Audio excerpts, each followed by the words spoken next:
Hello everyone, welcome in this video. My name is Vinay Bora, आपका अपना cat गुरुजी। मैं 2014 से कैट की एग्जामिनेशन लिख रहा हूँ और 2017 से बच्चों को कैट की कोचिंग दे रहा हूँ। मैं बच्चों को गाइडेंस दे रहा हूँ। अब तक मैंने अराउंड 1100 बच्चों को guidance as well as coaching दे दी है।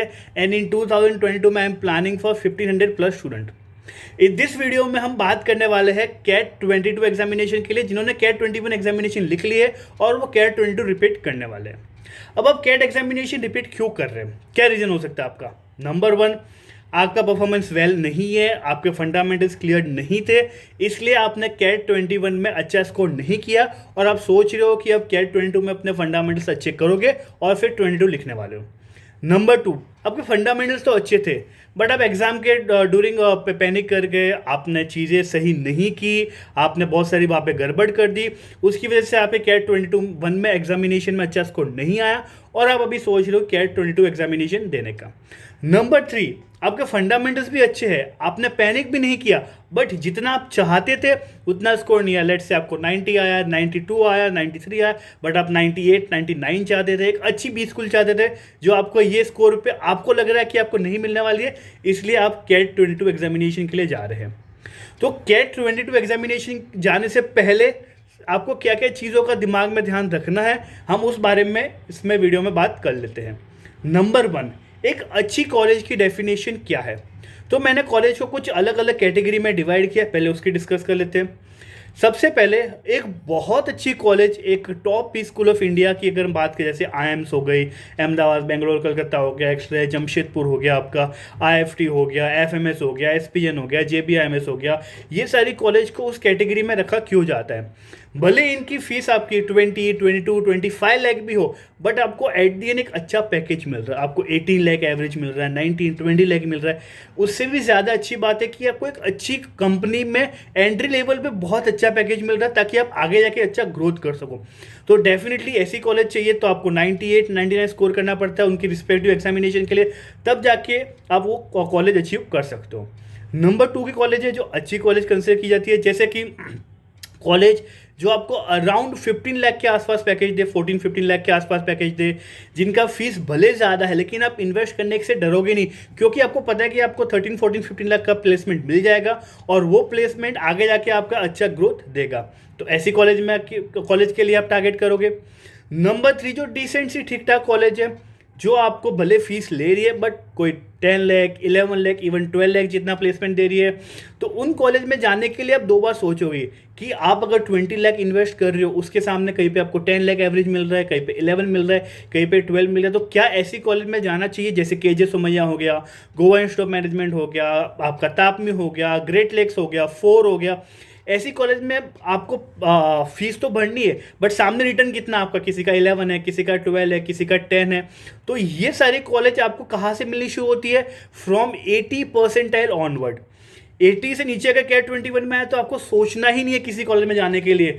मैं उन कॉलेजों को अभी रिकमेंड करूंगा ही नहीं जहाँ पे भले आपका फीस 10-20 हज़ार हो, बट अगर आपको प्लेसमेंट सिर्फ 6-7 लाख रुपए मिल रहा है, आपको एंट्री लेवल ही इतना कम मिल रहा है, तो आपका ग्रोथ कब होगा, कब आपको 15-20 लाख का मार्क मिलेगा?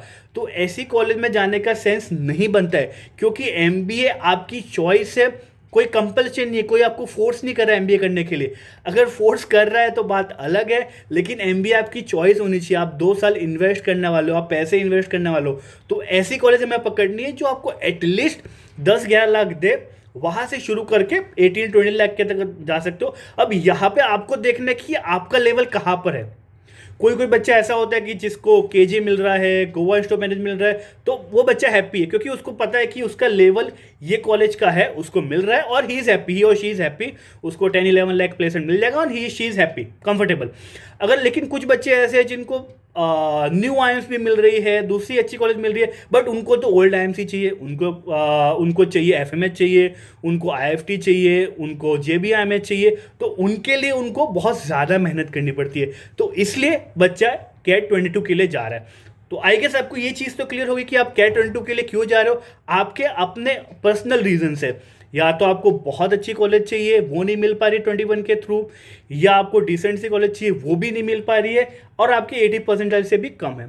तो 80 से कम है तो मैं तो सबको ये बोलूँगा कि आप कैट 22 के लिए जाओ या दूसरा ऑप्शन देख लो, क्योंकि 80 परसेंटाइल से कम 70, 75, 60, 65 में कोई भी अच्छी कॉलेज आपको नहीं मिलेगी।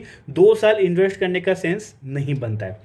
ठीक है, अब बात करते हैं कैट 22 के लिए आप प्रिपेयर कैसे करोगे। आपके पास अराउंड 10-11 महीने के आसपास है। आज जो मैं ये वीडियो रिकॉर्ड कर रहा हूँ, आज है 31 जनवरी, तो अराउंड आपके पास 10-11 मंथ के आसपास है। अब इस 10-11 महीनों में आप क्या कर सकते हो। नंबर 1, सबसे इंपॉर्टेंट चीज़ है, जो आपने कैट 21 में गलतियां की है वो रिपीट नहीं करनी है। तो सबसे पहले अपने फंडामेंटल्स पे काम करें। देखिए कि आपको कहाँ कहाँ दिक्कत हुई थी कैट 21 के ड्यूरिंग। आपके क्वांट में कौन कौन से फंडामेंटल्स वीक्स है, जैसे कि arithmetic, algebra, geometry, modern maths, number system, यहाँ पे आपको कहाँ कहाँ दिक्कत हुई थी उसके ऊपर आप काम करोगे। रीजनिंग में आपने कहाँ कहाँ गलतियाँ की थी, आपने डेटा इंटरप्रिटेशन सही से नहीं किया था, अरेंजमेंट, वेन डायग्राम, अलग अलग तरह के आरसी के, अलग तरह के एलआर के सेट, वो आपने सही से नहीं सीखे थे, उसके ऊपर आप काम करोगे। रीडिंग कॉम्प्रिहेंशन आपने अच्छे से परफॉर्म नहीं किया होगा, आपके para jumble, para summary, odd one out, इनमें आपने अच्छा परफॉर्म नहीं किया होगा। तो सबसे पहला काम है 2 से 3 महीने अपने फंडामेंटल्स पे काम करना। इधर आप एक कॉलेज गोइंग स्टूडेंट होंगे, आपकी कॉलेज खत्म होने वाली होगी, या फिर एक वर्किंग प्रोफेशनल होंगे। तो अगर आप रोज का 3 से 4 घंटे देते हो इनिशियल डेज पे, और वीकेंड पे 10 से 11 घंटे देते हो, तो आपके आई गेस फंडामेंटल 2 से 3 महीने में तो क्लियर हो जाएंगे, बहुत ज़्यादा टफ नहीं होने वाला है। उसके बाद आप क्या कर सकते हो, आप थोड़े एडवांस लेवल के क्वेश्चन करो from the month of April onward, let's say.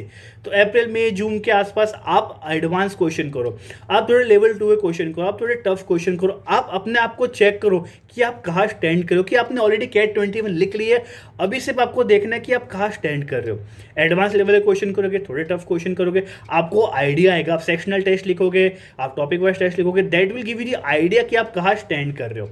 Then जून या जुलाई ऑनवर्ड्स आप मॉक शुरू कर दो। आप मॉक बिंदास होकर शुरू करो जून या जुलाई ऑनवर्ड से, क्योंकि आपने ऑलरेडी कैट 21 लिखी हुई है, तो आपको आइडिया है कि कैट पेपर क्या होता है, कैसा होता है। तो वो जो गलती आपने प्रीवियसली की थी, या तो आपने इनफ मॉक नहीं लिखे होंगे, मॉक लिखे तो उसको प्रॉपर्ली एनालाइज नहीं किया, अपनी गलतियों पे वापस काम नहीं किया एनालिसिस के बाद। तो जून जुलाई से मॉक लिखना शुरू कर दो। जुलाई में लेट से अगर आप 4-5 मॉक लिख रहे हो, अपनी चीज़ें सारी चेक कर लो कहाँ कहाँ गलतियाँ कर रहे हो। अगस्त महीने में आप 8-10 मॉक लिख लो, देख लो कि क्या इन गलतियों पर मैं काम कर पा रहा हूँ अच्छे से। और सितंबर महीने में लगभग 12 to 15 मॉक लिख लो, देख लो क्या मेरे में इंप्रूवमेंट आया है। मॉक का एनालिसिस हो गया, प्रीवियस ईयर कैट क्वेश्चंस हो गए, जो आप सितंबर महीने से करने शुरू कर सकते हो। Then in the month of October आप अपनी मॉक की जो फ्रीक्वेंसी हो बढ़ा दो, 15 मॉक तो एटलीस्ट अक्टूबर में लिखो, उसकी प्रॉपर्ली एनालिसिस करो, कहाँ गलतियाँ हुई है उनको अच्छे से देखो, अपने स्कोर को इंप्रूव करने की ट्राई करो, तब जाके आप नवंबर में एक अच्छा स्कोर अचीव कर सकते हो। तो अगर ये चीज़ फॉलो करते हो तो आपकी जो डिज़ायर कॉलेज है, जो आपको 21 में नहीं मिल पाई है, तो आपको 21 में मिल सकती है, आप एक अच्छा स्कोर अचीव कर सकते हो। इसके लिए आपको बस यही ध्यान रखना है कि कंसिस्टेंटली आप काम करते चलो, क्योंकि 10-11 महीने बहुत लंबा समय होता है, कंसिस्टेंसी नहीं रहती है। आपको हमेशा ये रहेगा कि चलो मैं कल पर पढ़ाई कर लूँगा, कल कर लूँगा, कल हो जाएगा, वो हमें कल पे नहीं टालना है। हमें कंसिस्टेंटली रोज़ पढ़ाई करनी है। अगर आप रोज़ कंसिस्टेंटली पढ़ाई कर रहे हो, आप सेक्शनल लिख रहे हो, फंडामेंटल्स पे काम कर रहे हो, फिर आप मॉक लिख रहे हो, प्रीवियस ईयर क्वेश्चन कर रहे हो, तो डेफिनेटली आप एक बहुत अच्छा स्कोर अचीव कर सकते हो। ओके, तो आई होप ये वीडियो आपको बहुत हेल्पफुल रहा होगा। अगर आपको ये वीडियो हेल्पफुल रहा है तो अपने सारे दोस्तों के साथ शेयर करो जो कैट 22 के लिए जा रहे हैं, ताकि उनको भी ये यूज़फुल इन्फॉर्मेशन मिल सके।